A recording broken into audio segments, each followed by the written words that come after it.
It was 8:15 a.m., and I had just taken the first sip of my black coffee, standing on my porch, watching the steam drift in the crisp morning air.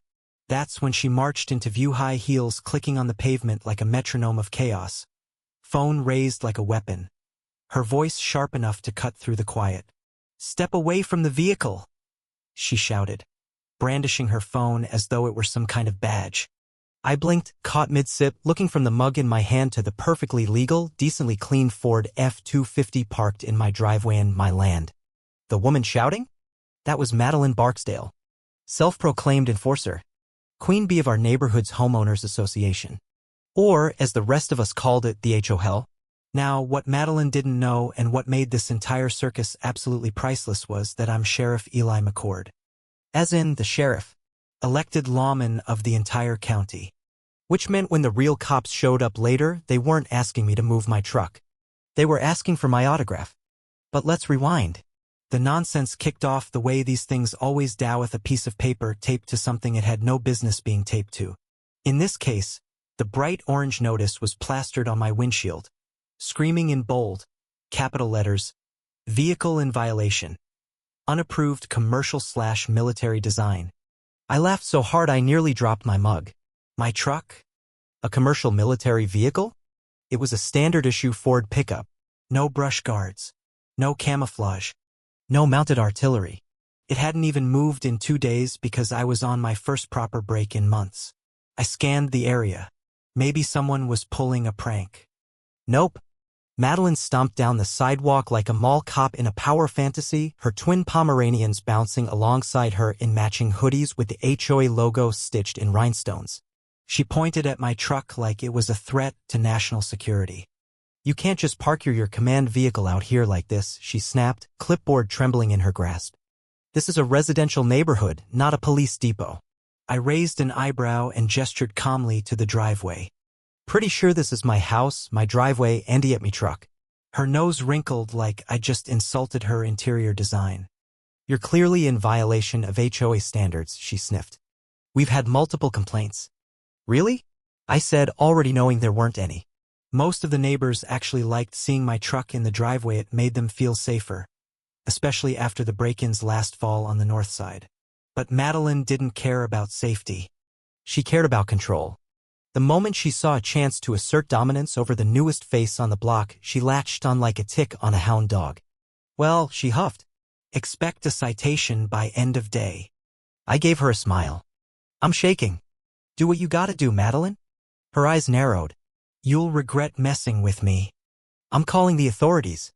That's when I leaned back in my chair and replied with the kind of smile that would have set off alarms in a smarter person. "Please do." She did. Around 6 that evening, I heard a knock on my front door. I peeked through the blinds and saw the patrol cruiser. When I opened the door, Deputy Carter Jameson stood there grinning. "Sheriff," he greeted, tipping his hat. "Heard we had a real dangerous situation out here. Unidentified man. Suspicious military vehicle. Threatening the peace." "Oh no," I deadpanned. "Should I be worried?" We both burst into laughter. Behind him, Madeline was standing on the sidewalk, arms crossed in smug triumph until she saw us laughing. Jameson walked over to her, cool and professional. "Ma'am," he said, pointing to the truck, "that vehicle belongs to Sheriff Eli McCord. You know, the guy in charge of law enforcement in this entire county." Madeline's expression melted from victory to confusion, then horror. Her mouth opened and closed like a fish out of water. "No, you're joking," she hissed. "No, ma'am," Jameson replied, pulling out his notepad. "But I am going to need to take a report. False report of a public official, that's a Class B misdemeanor." She turned pale as printer paper. Jameson turned back to me and grinned. "Mind signing this?" He held out a laminated newspaper clipping from a local award I'd won. "My nephew's a big fan." I signed it in full view of Madeline. She stared in frozen silence, and honestly, that should have been the end of it. But not for Madeline. Her ego didn't retreat. It regrouped. The next morning, 3 fresh notices were taped to my door. One said my trash bins were out past pickup time. Another cited suspicious garage lighting. The last? Mechanical noise disturbance, my electric smoker puffing gently on low. It wasn't about the truck anymore. It was war. She didn't know I was ready to play the long game. And I had 3 weapons she didn't: the law, patience, and an ironclad sense of petty revenge. So I got to work. Late nights were spent combing county records, checking property filings, and pulling every HOA registration doc I could get my hands on. Turns out Madeline's rulebook wasn't just outdated, it was illegal. The HOA hadn't held a valid board election in 3 years. They'd failed to renew nonprofit status. Meetings were closed door with no public notes or transparency. In legal terms, no teeth. And she'd bitten off way more than she could chew. I wasn't the only target either. Mr. Delaney, my neighbor, a retired Navy vet, had his flagpole nearly removed for being too tall. Sharon, the ER nurse across the street, got flagged for safety risks because she left her porch light on during the day.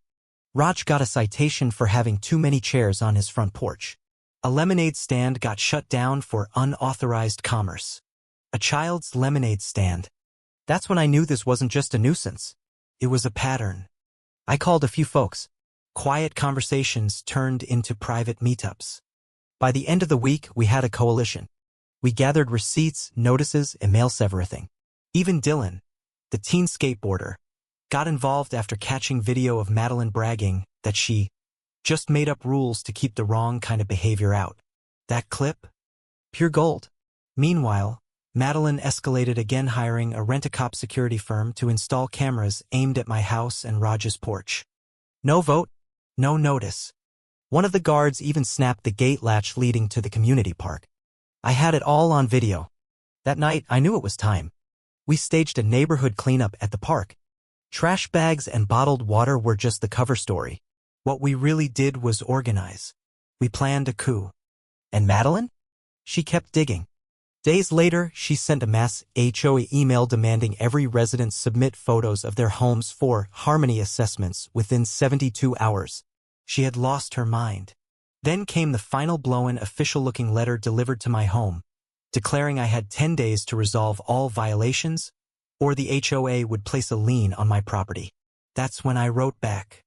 A cease and desist, with citations of state law, HOA bylaws, and legal threats of impersonation and harassment. I sent it via certified mail, witnessed by 2 neighbors. She didn't take it well. That night, Madeline stormed door to door with a petition to remove hostile influences. Most doors didn't open. A few told her to go home. One elderly woman asked if she needed a mental health check. The next week, we had the official HOA meeting, the one Madeline had called, hoping to flex her power. She walked in like she owned the place. But this time, the folding chairs were full. Neighbors who'd never shown up before were packed in shoulder to shoulder. And they weren't there for cookies. They were ready to end her reign. She launched into her speech, rattling off new visual compliance rules like she was reading royal decrees. Nobody nodded. Nobody clapped. Then I stood. "Madam President," I said, voice calm, folder in hand. "Before we continue, I'd like to address the legal status of this board." The room went silent. I outlined everything: expired nonprofit status, illegal elections, unauthorized surveillance, misuse of HOA funds. Madeline snapped.